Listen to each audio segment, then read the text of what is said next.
And good morning, everyone. You are live in the studio of Triple H 100.1 FM for Small Biz Matters with Alexi Boyd. Thank you for joining me for another week full of small business education, advocacy, and all things just happiness, really. Now, those of you who are listening going, who is that person on the mic? It is me, don't worry. And as of about 12 hours ago, I didn't have a voice, which is not so great for a radio announcer. But I'm pleased to say it has returned. I just sound like a bit of a seal at the moment. So hopefully you can forgive me for my bad voice, but it went two weeks of conferencing, 2 weeks of event podcasting, and that'll do it to you when you push yourself a bit far. I won't say that alcohol wasn't involved at some point as well, Michael, during Xerocon. We've got Michael in the studio today, and we're going to be talking all about selling your business. Now, succession planning is something that we all need to consider, whether you're at the beginning, the end, the middle, wherever it is in your journey, you have to keep it at the back of your mind. The mere fact is, we don't think ahead. A lot of problems with small business is that we're just living the everyday. We're living almost moment to moment. We're barely thinking about that 5-year plan that's sitting in the bottom of a drawer somewhere. And we're certainly not thinking about the end goal, which is what it is that we want to do with this, basically this asset that we're producing. A lot of us who are existing every day in small business don't realise that each of your hours, all of your effort, all of your time, all of the money that you put into your business is actually contributing to something that is of value. And we need to start considering it as valued, just like when you suddenly get it valued for some reason because you're thinking about selling, or maybe because you need to add it as an asset to your wealth, that it does actually have value. And we can sometimes be a little bit surprised about that, particularly those who are not in bricks and mortar, or don't have inventory, or don't have an actual place where we do our business. It's all maybe online, and it can be a bit surprising as to what it is that asset is worth. Michael Kerr is a senior business development strategist, spending a career driving and delivering tangible change for startups, large, small corporations by contributing expertise in business development, relationship management, project management, commercial evaluation, financial analysis, and strategic consulting. Thank you so much for joining us today, Michael. It's really nice to be here, Alexi. Thank you for the invite. And it's great to have someone with a little bit of community radio experience. Congratulations on the hard effort that you've sometimes put in. You mentioned that you've done a couple of graveyard shifts at your local community radio. I've done about a dozen graveyards from 2 a.m. to 6 a.m. Not small business, but just playing vinyl. But true graveyards. Yeah, absolutely. Actually, I went and visited the Norfolk Island community radio station, which was uncannily, it wasn't held together with gaff tape, let's put it that way. They do actually get government funding because they are an emergency beacon, I guess, for the community. But they've got 20,000 pieces of vinyl in that studio. Really? It's incredible. So I think, the resurgence of vinyl and that sort of thing, but I'm thinking about buying a record player because I think they're really awesome. Yeah, absolutely. You should do that. I know, I've got to invest in one. So let's talk about business succession planning because, like I said, it's just not something that we think about in small business because, we're so wrapped up in, God, if we can even just get to the end of the quarter and do our BASs, if we can get all our reporting done, if we can input all our data, we think that we're doing well, when in fact it's almost like you've got to think of that end goal in mind. Why do you think that's so important to people to consider? Well, I think with the cycle you described, which is I'll get the quarterly BAS done, then I'll get the next one done, and then I'll get my annual tax return done. It's fun and it's exhilarating, but it's exhausting. And I think there's this decision point, and I think a lot of it's unconscious, unfortunately, where people just keep going in that cycle. And the idea of an exit plan, which a lot of small business owners don't have, let's be frank, but if you can take time to put together a plan of sorts, I think it just gives you a bit of a light in the tunnel at the end, and that's some trigger point for 5 years or 2 years or 10 years to get you thinking about what your business is worth, what it might be worth when you're ready to move on. So I think it's important to have something to in the future to look forward to as an event called an exit. And thinking about, I guess, a little bit about macroeconomics, why is it important that we as business owners should have a bit of a finger on the pulse of the economy and understand how it operates with that end goal in mind? Does that help put a timeline on it, or do you sort of have to be seeing into the future to understand where it is maybe it's the appropriate time to exit?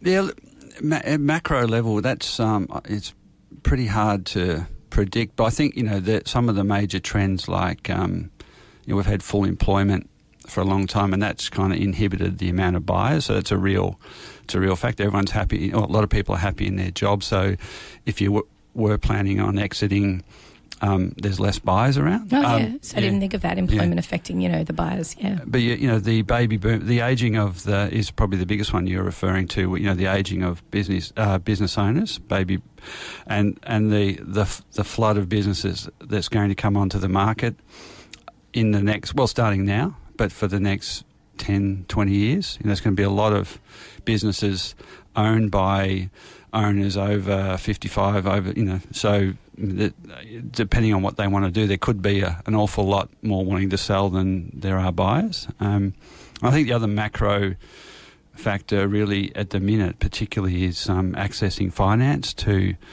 grow or to acquire a business. Incredibly challenging. So that's a macro thing. But yeah, you've just, regardless, I think you've just, as an owner, you've got to be planning. You've got to be thinking about those factors, but also just getting on with it. And a lot of sales of businesses happen within the industry, and they're so a bigger competitor buys a smaller player in their industry. That happens quite a lot, and that'll probably happen regardless of those macro factors. And is that for the purposes of acquiring assets and staff and bringing it into their fold so that they can grow? Is that sort of a fairly typical way of people having an exit strategy, knowing that that's a possibility? Yeah, certainly. It's about that strategic acquisition. It might be for, as you say, for staff, or it might be some contracts they hold or some key intellectual property. And the bigger players in all industries are pretty good at seeing who's coming up, who are the startups and the established smaller businesses that could be a really good bolt-on. It's an overused term, but that's but I guess that's an exit plan of a really valid one for owners, and it doesn't mean you necessarily have you've got to still think about your exit, but think about it to a bigger player. It's different to selling to someone off the street. So let's talk about the different methods of different exit options that you can have out there, because it's not just a matter of going, okay, here's basically a product I've produced and now I'm going to sell it. You need to think about who the opportunistic buyers might be. Yeah. The biggest determinant of success, I think, is two. One is understanding the value of your business to a buyer. So that means you've got to start to think about who your buyers are, and your buyers could range from somebody in the same industry, strategic player, bolt-on acquisition. Mm-hmm. It could be selling it to employees, which is an emerging trend. I've worked on quite a few of those in recent years. Could be to the more formal and traditional approach of advertising it somewhere, which I think, for a lot of businesses, that's the last resort if you've got to advertise. So, bringing it back to, it's about identifying who your buyer is and really trying to position your business over years to get on their radar, and that's a less stressful exit often, because that they already understand the industry really well, and it's an easier process than trying to explain to somebody brand new that how your industry works. Yeah, I can understand that, but I can also see the benefit of having someone who you don't know anything about without destroying a relationship that you might have with a colleague or perhaps even a business associate, because something doesn't work out in the sale. It's almost nice to have that anonymity when someone walks in and just goes, yep, I'll buy your business, lock, stock and barrel, and you're like, awesome. I just wipe my hands of everything. That's great. Done. Finished. Yeah, I think sometimes the contract the sale contract might have a few hooks in there. I hear what you're saying. It's the complete and clean exit is a good way to move off into the sunset or the golf course or whatever you want to do post business. You mentioned contracts there, and I think that's something really important that business owners who are thinking about this or should be thinking about this need to be aware of. So with a typical sale contract, it's not just as simple as purchasing a house, is it? It's there's quite a lot of caveats and things in there. Can you describe some of those extra bits that make it different from a simple asset sale? I look at contracts an awful lot. So The seller will always make some representations about the business to the buyer, and the hook there is that the buyer can come back later on if you've made false and misleading claims. I mean, I'm not a lawyer, so it's but that at a commercial, practical level, you represent your business, what it has done fundamentally, financially, what it has in place, and then if you've made some misstatements about that, there's a comeback for the buyer. I mean, it gets really tricky because there's so much implicit in what the existing owner understands about the business. It's so innate in their, baked into their DNA that it can be quite innocent, that it looks really easy to run to them. Why can't the buyer run it? It should be straightforward, but they've been in it for 20 or 30 years, so they see it very differently. So that does cause some real challenges, because a buyer can come in and they do a whole lot of research, due diligence, and then they get handed the keys on Monday, and things go haywire because it's all complete. Everything is completely brand new. So you do get those legal issues, arising on a regular basis. Is it important in that instance to make sure that you also basically have a handover process? I mean, it's kind of one of those things where, do you draw a line in the sand and just go, there's the keys, good luck to you, everything's I said was there is there, or should you be, I guess, in a way, considerate and allow, say, a 2-week handover? I know it depends on the business, but is that something to be considered? Absolutely. Look, it's for the buyer, it just helps to de-risk the acquisition of the business. So, if I had to say, a rule of thumb might be 2 to 4 weeks in sort of more retail mainstream businesses to hand over. And up to that time, the buyer's doing due diligence and looking at the books and talking to the owner. And but there's a formal 2 to 4 week handover in a lot of those sort of businesses. In other businesses, maybe more services, they're often and increasingly, the exit is being linked. It's not a short-term exit; it's a phased exit over a couple of years. And an accounting firm might be a good example, and the outgoing partners, outgoing partners would stay for perhaps a year or 2 or 3, and sell. So they still want to work for a couple of years. And it also means the incoming buyer's got a lot of time to really hand over properly those key relationships, which couldn't be done in 2 or 4 weeks. So it's a bit horses for courses, but it can range from for Main Street businesses 2 to 4 weeks to often a couple of years. It makes sense that those people who are just handing over stuff, not necessarily relationships, can just literally do a process handover or inventory handover, and it is shorter. But it makes a lot of sense that you need to allow a lot more time. So that's one of the things that if you're considering or should be thinking about succession planning, is that you consider the length of time that you have to hand over, and what does that relationship look like? So are you saying sometimes that the director or the partner might remain in the business as an employee as the exit extends out? Is that sort of often part of the contract? I wouldn't say it's often, but it certainly a lot of it's about what the buyer wants, and if the buyer wants something that's unreasonable, the seller can go, I don't want to do that. But it gets a buyer and a seller working together is really tricky. So a short 2 to 4 week handover, even if you hated each other, you can see the light at the end of the tunnel. But if it's if you lock in, particularly in service firms, if it's a couple of years handover, it can get really strained and awkward. So, but it is ultimately it's up to if the buyer wants to minimise the risk of paying whatever money for the business. If that means they want the seller to stay in for whatever period of time, it's up to the seller to say, look, that's I'm okay with that. And I get into a situation where I'm advising and have had sellers walk away from a deal attractive, but they just realise that they can't work with that party for that long. And so you go, okay, that's fine. We'll wait for the next one. So you've got to, because it's not a clean exit in 2 or 4 weeks, you do have to consider the money, the deal, but also the deal incorporates working together with someone. Business partnerships are hard at the best of times. Yeah, especially during the stressful time of handing over your baby to someone else who you've lived in, place that you've lived in for 30 years or whatever. Yeah. We're going to take a quick break here on Small Biz Matters. And when we come back after the break, I wanted to talk to Michael a little bit more about the process of how to instigate an advisor to come into the process and where they might be able to support you in this handover. You're listening to Small Biz Matters with Alexi Boyd. We'll be back after this. So today I'm talking to Michael Kerr, and we're talking all about succession planning. For those of you who might be unfamiliar with that term, that basically means what am I going to do with this asset, this hard work, these hours, this capital that I've produced, my business over the last 20 or 30 years, or even just 5 years. What am I going to do with it at the end? What's the end goal?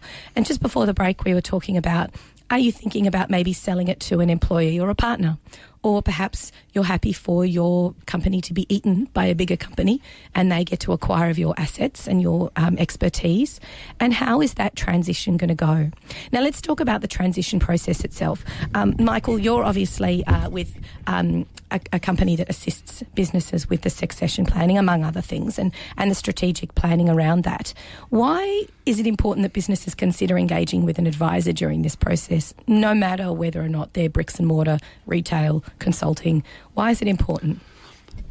The biggest importance relates to the fact that most owners will only ever own and sell one business. And I know there are other entrepreneurs who turn over businesses and do it really well, but in the main, it's going to be a brand new process.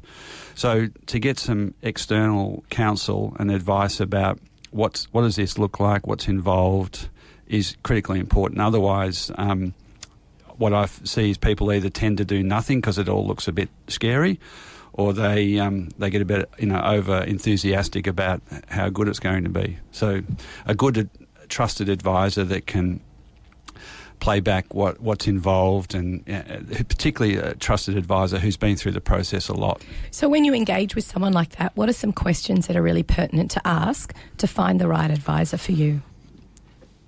I think there's most business owners really do need and have at least one trusted relationship. They might see their accountant on a regular basis, but so they've got to ask if that person or somebody else is the suitable trusted advisor for the sale or the exit planning process, because often you're talking about your tax or your structuring is important, but it's very different to exit planning. So asking your trusted advisor whether they've had deep experience with the process of preparing for and selling. It is a specialised area, and you can't just assume that an accountant or a lawyer, who will all play a role, will be the lead advisor. Does that make... Yeah, it does. And I like what you were saying there, that, of course, you want to have a good accountant who's got experience in preparing the books and making sure everything's hunky-dory from that perspective. And then you want someone on your legal team or a lawyer who's really good at looking at the contract and making sure that's all good. But then in the middle of that, there's someone who only does succession planning, perhaps, or should you be asking about whether or not they have experience in your industry, for example? Yeah, that'd be an excellent question to ask, and because you need that that experience of how the sales and acquisitions happen in that sector. Great place to start, and I think a lot of owners just need it doesn't have to be entering into a long-term process at the very beginning of exit planning. It's just asking a few questions, spending an hour or two with some people to find out whether they will be the best advisor right through to the end of a sale, which could be 10 years away. And is it something, have I got it right by thinking that they're a bit like a real estate agent in that they support you getting your business ready, getting your home ready, and they help you make it as advantageous as possible for someone to buy?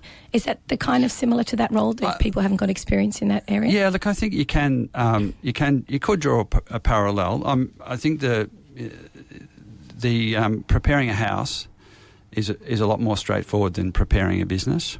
But it is that process of someone coming in and saying, and I think a good framework is to say, if I had to sell today, what would I likely get for my business? Is it actually saleable? So can be a bit of a jolt for owners to hear that, but if you're 5 or 10 years out from a sale, well, you've got plenty of time to repair it, get the footings right and paint it, but there's so much involved, even for a fairly small business. There's a lot involved in preparing it, but the sooner you start, the better. But yes, it's like preparing a house for sale. And is a really good starting point? Obviously, is making sure that all of your accounts and everything's up to date, and there's no loose ends with your accounting, and everything's up to date with the ATO. Is that a good starting point? Yeah, that's. I think the foundational piece is what story does your financial history tell about the business. And from there, that's what's happened over the last 3, 4, 5 years is a pretty good indicator of what could happen in the next 5 years for the buyer. Once you've got that financial story together, then you start to look at what drives all the elements of the financial story. So, biggest expense in most businesses is staff or employee costs. So, if you were a buyer, how am I going to, can I work with those staff? Are they going to transition to me as the new owner?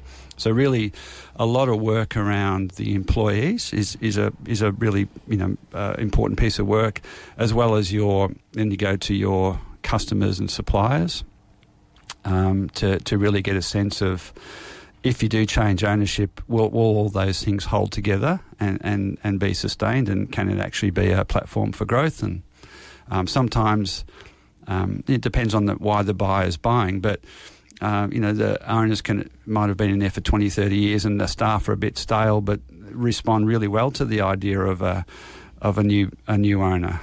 Sometimes it can be. I've had cases where the staff have said, I couldn't work for anybody else, you're going to have to find somebody new. So horses for courses. But all those key relationships between staff, suppliers, customers, if you wanted to start with 3 important things, in your exit planning, that'd be a pretty good place. So we hear this term a lot in corporate land called change management, and for a lot of businesses, we don't really understand what it means. Obviously, when you're talking about succession planning, that's something that is injected really wholeheartedly into the process. Apart from managing the change for your staff, where else do you have to consider the change management aspect when you're doing succession planning? It's a tough question to. It's quite disruptive, the process from one owner to the new owner, and often it's because the buyers lacks experience. So you don't. Change management in that formal sense in small business is less formal and structured. It's much more about, issue of the day. So I think, if you were to exit plan, carefully and properly, you would start to look at how you could mitigate all those risks and what changes you need to make. The reality is you buy the business and on Monday you've got the keys. And you kind of got you might have had a really thorough look at the business before you bought it, but you only get the keys on the Monday, and it all starts anew on the Monday. The phones ring, the staff have problems, customers stop paying, whatever. So you've got to be very adaptive rather than probably more formally, change management orientated. Can I ask where the role of the advisor comes in? Because I'm quite interested with that sort of piece of the puzzle. On the one hand, you're supporting the person who's selling the business, but you might be also supporting the person who's buying the business. Is it a way that you not only hold the hand of the seller to get the business to the point of being sellable, but then also maybe spend a couple of weeks during the transition period to support the new owner? Where does that relationship fit in your experience? Look, it's really over to the new team, and one of the things, when I'm involved, I want to make sure that a buyer who's expressed interest has got the financial and capability and wherewithal to actually buy the business and complete the deal. But typically you're looking to see that they've got their own management, their own advisory capabilities and resources to draw on. So, and I know, if they don't, it's a real risk that they're going to really humbug the outgoing seller for regardless of what's in the contract. They're going to be ringing up saying, well, how does that work and where does this go? And So I look for, them to bring their own experience personally as a business operator, but also to have their own advisory team. My role, the role of an advisor in the sale is really exit at that point themselves, and you want to make sure I think the best thing an advisor can do in that situation is make sure they've matched a good buyer with a seller, so that there's less likelihood of all those things going pear-shaped. Let's talk about that pear-shaped aspect. Can you give me some examples of where things have just gone absolutely belly up? Not so much in terms of the succession, but unforeseen circumstances that during the succession planning just couldn't have been foreseen. Look, there's I think the one of the sort of ones that comes to mind is, and it's happened much more than once, is when key employees stayed with the business. The owner perhaps told them quite late in the process that the business was going to be sold. Oh, bad communication. And so the sale went ahead. And so two things can happen there. One is that they might all of a sudden become a real hurdle to the sale happening, because they tell the owner that unless they share in it in some way, the sale won't happen, because they'll threaten to walk and happens regularly. They start throwing their weight around. Yeah. Wow. Or if they're really, if they're really steeped and understand the business really well, sometimes they become a potential buyer of the business at the very last minute. Oh, so it becomes like a bidding war, like an auction. Well, you see that there's it's a good opportunity. They know the business well. They're a great, generic kind of buyer, because they know the business so well. Yeah. They know all the ins and outs.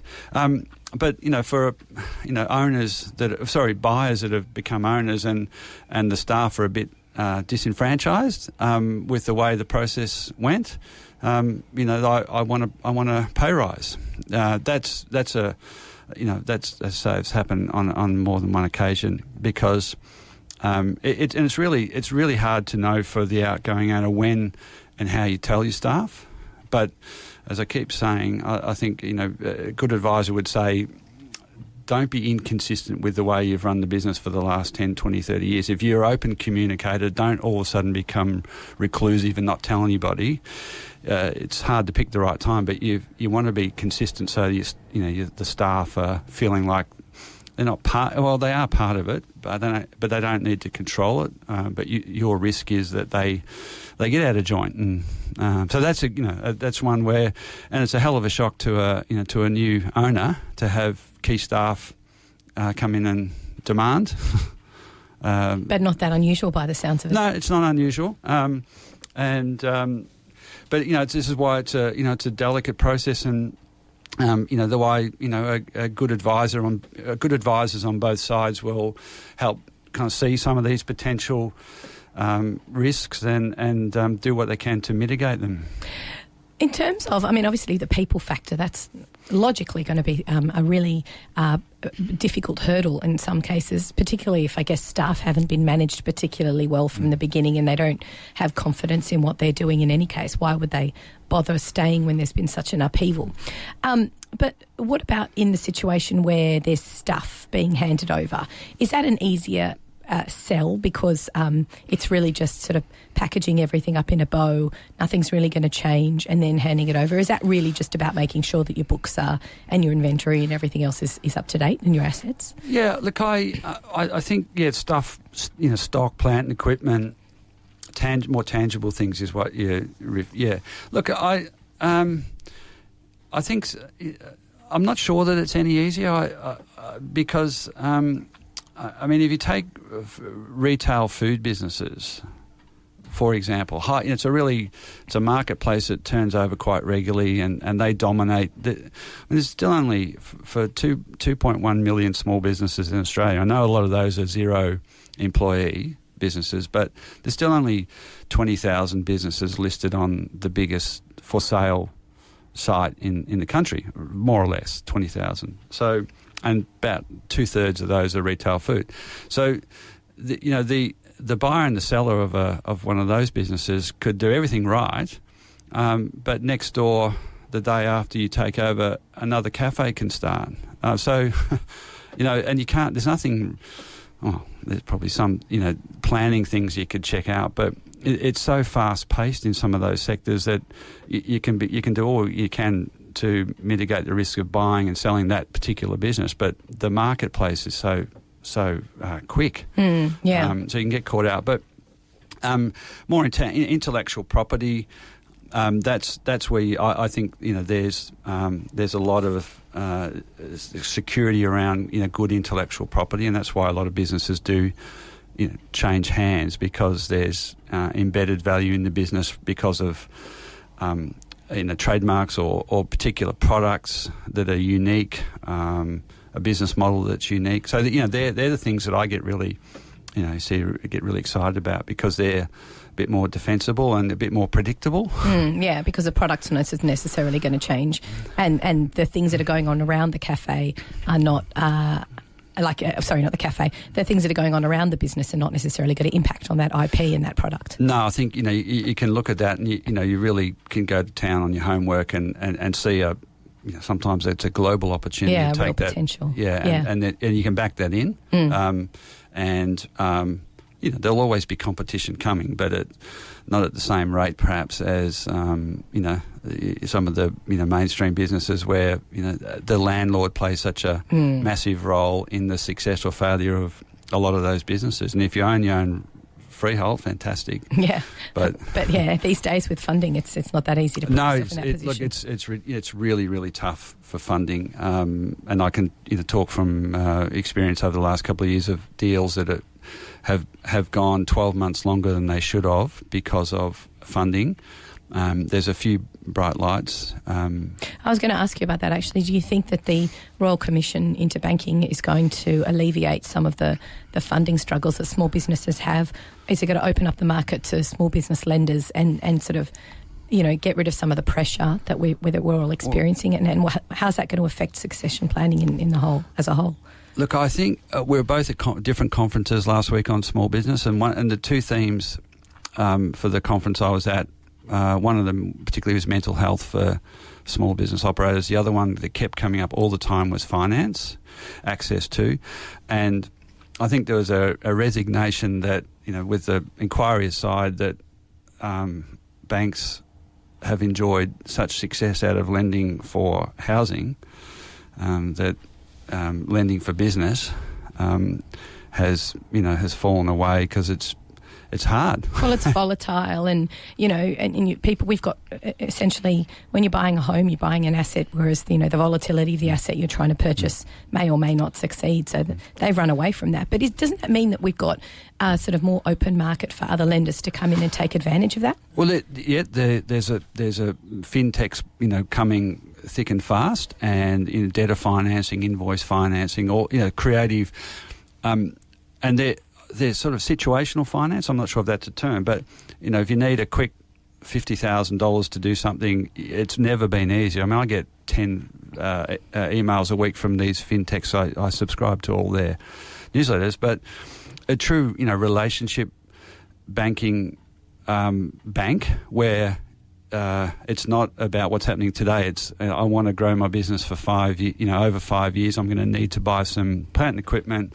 I'm going to need, I'd like to refinance just for growth, and I need, day-to-day transactional banking. I think that's still a real challenge. But there's a pretty high-profile bank that started out of Melbourne, and they are doing proper relationship lending, and that's that I think that's the fintechs are doing a great job plugging the gap, and it's right there in your face if you need it. But the relationship banking is where I think will underpin the growth of if we can get back to relationship banking.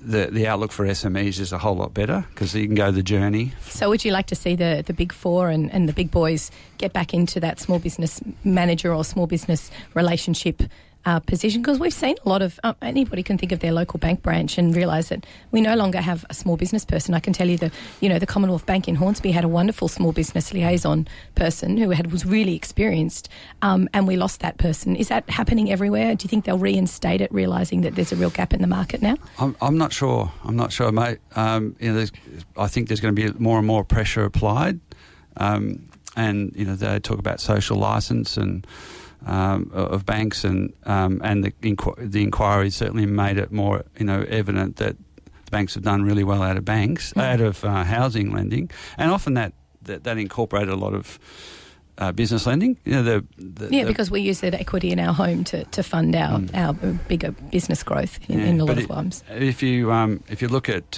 housing and lending to big corporates, I think that's still they're profitable and healthy. So I don't know. I'd like to the infrastructures in the banks. The branch people were always, in my experience, fantastic. They really knew where things. Where to go to get problems resolved, but the new, it's formula lending.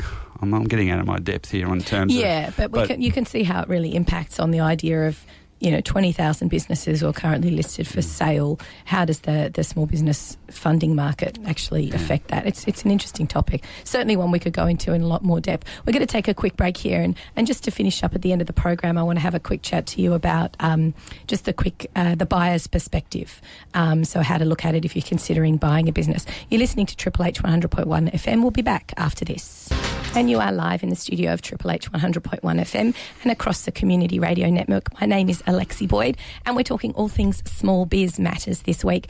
If you've missed any of today's show, you can, of course, catch up via our podcast, which is available on iTunes and Spotify and Podbean and wherever you get your podcasts, and also on smallbizmatters.com.au. There's over 150 podcasts of a ridiculous variety of topics. You name it, we've talked about it. If we haven't talked about it, let us know and we'll get an expert in just like Michael to talk about it. So today we're talking all about succession planning, and just before the break we were talking a little bit about the impact of the funding changes that are going on in Australia at the moment and how that's affecting small business, not necessarily in the short term because we've got lots of fintech companies coming in to plug that gap, but in the long term and thinking about the sort of the 5-year, the 10-year prognosis for your business. Michael, tell me about the impact of that how the buyer looks at buying a business. So if you're walking and you're going, right, I don't want to start from scratch, I want to buy an established business. You mentioned at the beginning of the program that being an employee is often a really good entryway into purchasing a business. How do you have that conversation with your boss if they're not thinking about selling? Could you maybe sort of just plant the seeds and say, look, this is a really great business you've got going on. I want to buy it from you in about 5 years or whatever it is. Do you ever see people are having difficulty with those conversations? Yeah, look, it's really challenging. They build up these great working relationships, and then one party will see that the other party's, maybe they see the owner's going to need to retire at some point, or I'm a younger go-getter employee, and I want to build some wealth, and I want to run my own business. So it's a really delicate conversation. Again, trusted advisors are really important to guide the parties through that, because you've got to step out of being employee to seller buyer, and it's a whole different. And in the meantime, continue to function properly as employer and employee while maintaining the business. So it's an important point that those roles, they change so dramatically. And if you have an advisor in that place to plug that gap, then they almost take on. It stops being an emotional thing and starts becoming more of a transactional It's more rational. I think that's where it takes the heat out of it, because if they're mature about it, both parties need to realise it could corrupt that kind of relationship that makes the business the success that it is. But we were talking about timing, and for employees, is seeing these opportunities that they work in a really successful business, and the stats on the age of ownership of businesses, it's 50s well and truly, 50 years plus. So if you're a late 20s, 30s, 40s aged employee eyeing off the opportunity to buy your own business or run your own business, there's going to be a lot of those. So I think it's one of the big growth areas is employees buying out employers. So the timing on that's really, I think, for the next 10 years is going to be excellent. But get somebody in to help you, through the delicate process. Almost that conversation needs to go, look, you know, I've been impressed, I've been enjoying working for you. I think it's a wonderful business. Have you considered, why don't we get someone in to have that conversation between the two of us and see if it's viable? It doesn't have to be like, I want to buy your business. You can start with, well, you know, let's look at the viability of this. Let's look at timelines. Is this something you're interested in doing? But let's get that third party person in, because I think trying to have that one-on-one conversation, it immediately blurs the relationship between employee and employer, and also, you know, your personal relationship that you've built up with this person. Look, you know, if you've been around, you know, in a business working with together, you know, that it doesn't have to be friendship based, but it's certainly personal, and you know each other pretty well, and you know, respect each other. So, and there's no doubt if you don't get that piece right, that the whole thing can fall apart to the disadvantage of both parties. Because you really got to peg it back a bit. You can't be. You got to buy, if you're the employee, you got to buy on terms that make sense for you, and if you're the employer, you've got to make sure that the deal is doable. But you can easily fray the relationship, and value can disappear because that employee might decide to go and do their own thing. And there's plenty of people looking at starting up, or just transferring to another competitive organisation. So yeah, they're all delicate personal relationships that need good structure and advice from outside. And all the more reason that that's at the point when you really need to get that advice on hand. Do you find that you're sometimes approached by employees just on a one-on-one level saying, I'm thinking about asking the business owner, and that's the beginning of the conversation? Yeah, it is. And it's genuinely happening a lot more. And I think we were chatting a little bit earlier about the security around having a job is I don't think it's the same as it was. So people, employees have aspirations. So there's a lot of employees are happy being employees, but there's a lot. I think there's just a belly of employees that are thinking about and seeing opportunities because the owner will retire. They know the business. They can mitigate a lot of that risk, and in that respect, timing's never been better. I was at an event recently where someone who was a millennial, and they were quite happily pegging themselves as that. They said, in my parents' day, the word entrepreneur used to be almost looked down upon as someone who was a high risk taker and someone who was just flying by the seat of their pants and never really had a job. They were just an entrepreneur, so they were basically unemployed.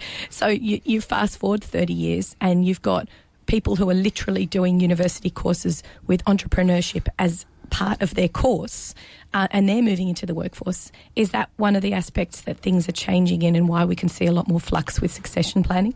Oh, there's no question. I think the focus on and the excitement around starting up. I mean, they're growing entrepreneurs out of school and business schools. Yeah, not even university anymore. No. It's now moving into schools that they're talking about entrepreneurship. Yeah, kids are doing incredible things. Developing new online businesses or apps, or selling lemonade. You still see good stories about kids with that sort of business flair. I mean, I kind of struggle a little bit with the whole entrepreneurial term, but the drive to control your own destiny by running a business is there's never been better opportunities. Fantastic. Look, thank you so much for joining us on the program today, Michael. You've shared with us a huge amount of knowledge all about succession planning, preparing your business, being involved in a business which might be being sold, and also what to do if you're thinking about buying one. Thank you for sharing your expertise. Now tell us a little bit about how people can find out more about you. Well, thanks for having me on, firstly, Alexi. I really appreciated the opportunity. Get me at kerrcapital.com.au is my main website, and Michael Kerr on LinkedIn. I'd be happy to talk to anybody small business. Fantastic. We'll definitely take our guests up on that offer. Thank you once again for joining us. Now, if you've missed any of today's program, you can catch up via smallbizmatters.com.au, where you can, of course, subscribe to our newsletter, find out all these fantastic events, and find out who's coming up on the program as well. If you're interested in becoming a media partner with Small Biz Matters, get in touch. We are very happy to share our content with you and get it out to your small business network. You've been listening to Small Biz Matters with Alexi Boyd. We'll be back next week with another great guest. Thanks for joining me.